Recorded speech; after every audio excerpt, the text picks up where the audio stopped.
Another big sector with problems of incentives and performance is healthcare. So much of the discussion revolves around the number of the uninsured, what to do about them. You have a somewhat different take on what the sort of fundamental problem is. In the U.S., we spend over $2 trillion a year in healthcare, and each year that goes up by around 10%. That's $200 billion a year. That's way more than an Iraq war costs each year. So each year we're adding another Iraq war plus to the cost of healthcare. The debate has been on 45 million uninsured. The debate ought to be on how we make the system more affordable and provide higher quality care. I think technology can play a role here. For example, today if you are a patient, a Medicare patient, you cannot converse with your doctor on the telephone or via email and have the doctor compensated for that treatment. It's time that we took technology that was invented 135 years ago and apply it to today's healthcare coverage.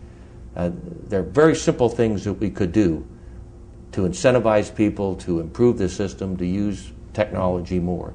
We're just not doing it. And so more consultations over the internet, over the phone.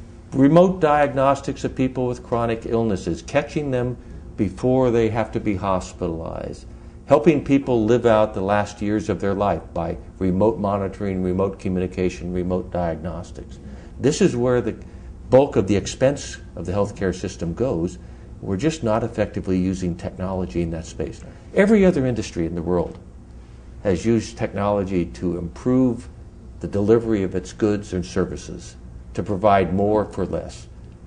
Healthcare has great standalone technology, again, an MRI, a CAT scan, but there is no backbone to the system.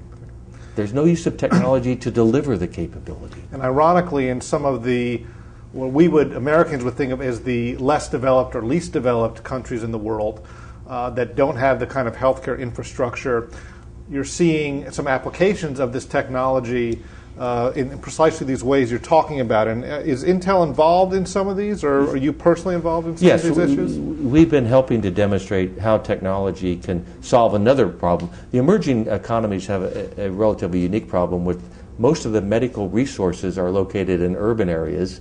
Much of the need exists in rural areas.